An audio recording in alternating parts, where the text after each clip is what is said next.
Salute, man. This is Boxing Nocturnal Thoughts, real quick video, then I'm getting out the way. So, I don't want to be overly critical on TEOFIMO Lopez and his retaking, his takeover, his resurrection, coming off of his loss against George, the ferocious Kambosos, going up in weight class. He said he was killing his body trying to make the 135.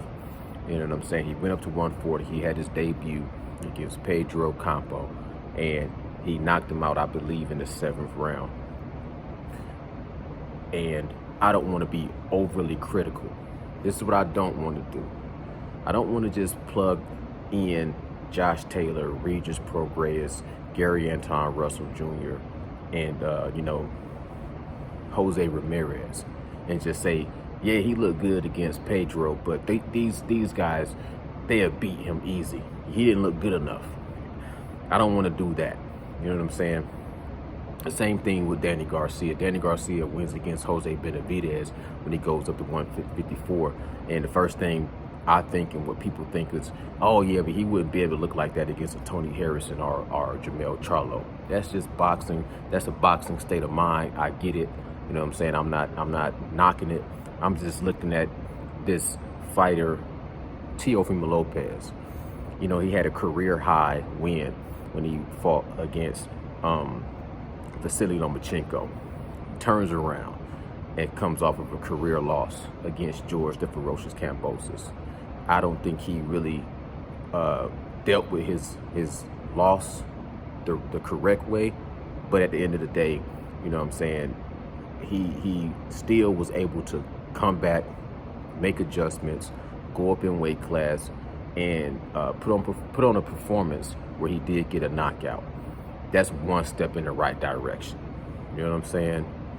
I don't want to look at it so negatively, because I could reverse it and look at it negatively and say his competition wasn't elite and he did a lot of things wrong, because there was some things that he did that I felt like he should tighten up on.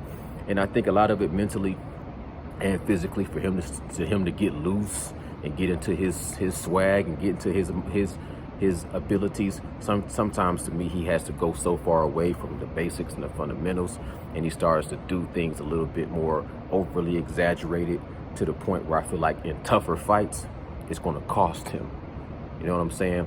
But at the same time, I think about Adrian Broner had a fight coming up against Omar Figueroa, and he just pulled out because he couldn't get his mind right. You know what I'm saying? Mentally, he was not able to even get himself up to come to the plate. So I have to look at Teofimo Lopez and say, not only did he step up to the plate after coming off of a loss, he stepped up to a plate. He was embarrassed. He was beat. You know what I'm saying? He got the same way any other fighter, when they lose, they get humiliated in the public. You know what I'm saying? And they get turned into memes, and all their words get turned around on them. Everything they said before and up to the loss, it all gets thrown back in their face. He dealt with all that same thing. He came back and he fought against a guy, and he didn't freeze up. He didn't look great, but he didn't look terrible, and he got the knockout against a big, solid guy. You know what I'm saying?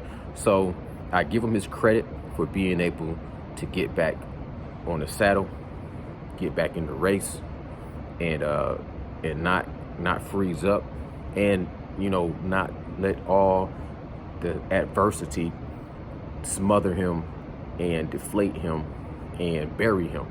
He was able to make a step forward. Now, I think he overly celebrated in his victory. I think he was very, very emotional after his victory, but I think that was more because of the reaction from coming off of his loss and then coming into a victorious moment.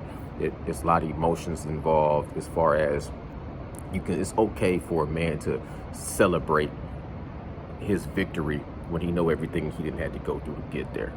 Same thing with Danny Garcia. I think he was overly emotional when he won against Jose Benavidez, and I think it was less to do with mental depression, more to do with him just taking a loss.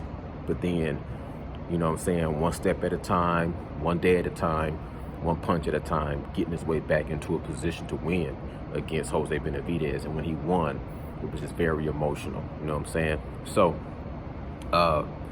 Anyways, like I said, Adrian Broner, man, we know he dealt with his mental issues in and outside of the ring. He has a lot of demons and a lot of negative, toxic energy that he's been always dealing with. But it's just ironic to me because I had just watched a video that made me feel so good about Adrian Broner. He was just chilling in the hotel with his kids, and they was just talking about life. And he was telling them how much he loved them and how he do everything for them to have a better life. And I felt so good for Adrian Broner. I was like, man, you know, if Adrian Broner stays right there, I can do nothing but salute him, because I love to see fathers with their sons. I just love to see fathers with their sons. And when I seen that video, I said, AB gonna be okay. And maybe he will be okay. Minus just not this fight. He just don't need to go into this fight. But he just needs to keep doing what he needs to do to keep his mind right. I think money has always been his downfall. I think more money, more problems with a person like Adrian Broner. So even if he would win this fight and came out victorious, I just don't think it was big. I'm gonna leave that alone and leave that for another video for another day. But I'm just saying, if he took this fight and he mentally was starting to feel all that energy that was getting him into dark places, and he decided not to fight, but he can keep himself healthy with him and his family, then I just salute it. You know what I'm saying? I could care less if Adrian Broner ever boxes again, but I would love to see him go on to become an old man with grandkids around him.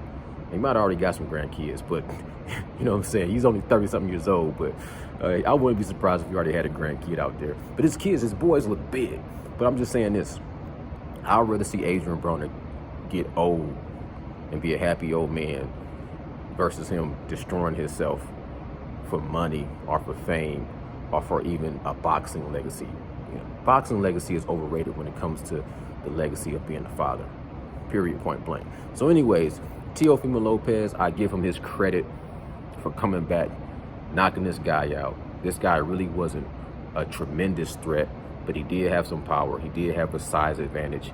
He wasn't just a tomato can. He had a little bit of movement. His head was on the center line a lot. He didn't have a dangerous body attack, and he really didn't have a whole lot of twerk and power on his punches, but he did catch Teofimo Lopez a couple of times. I think he hurt him in the second round, and he made Teofimo Lopez adjust. And then I think he was starting to wear Teofimo Lopez down in the fifth round. Teo took his foot off the pedal, and that dude started to actually put together an onslaught of offense, but it wasn't enough. Teofimo Lopez made another adjustment, went into another gear. I just thought that, and he busted up his face, and you can't fake that shit. He busted up his face. He set him down. He put him on his back pockets. Dude got back up. He was a game live dog. He just was outmatched, and he got bit again. And that time, you know what I'm saying, he folded, and it was over. So, Teofimo Lopez needs to make some improvements. I think he needs to really, really tighten down his basics and fundamentals. But he's still mentally, I feel like, can be a lot more solid. I think he's still a little fragile, but he's starting to solidify and tighten up. And if he can really solidify and tighten up his mentality, I think he'll be a threat to Josh Taylor, Regis Prograis, Gary Antoine Russell Jr., and Jose Ramirez. And I would like to see him in the ring with those guys, but first he has to have his mind right. If his mind is not right, I don't give him a chance to beat those guys, especially Regis Prograis, because Regis Prograis is just aggressive and solid. Josh Taylor is a master mind manipulator. I think he has the best advantage over Jose Ramirez, because Jose Ramirez, to me, mentally also is a little gentle. And Gary Antoine Russell Jr., nah. If your mind ain't right going into a fight with him right now, no. Gary Antoine Russell Jr. is not Gary Antoine Russell. He's just very aggressive, explosive, and powerful. And if he goes in there with Teofimo Lopez and Teofimo is not on his 100% A game, then I definitely have to lean towards Gary Russell, just blasting him out of there. But he's competition, and he could beat all those guys if he puts it all together. Bow, bow, bow. Salute, I'm gone. Boxing Nocturnal Thoughts, subscribe to the channel. Salute.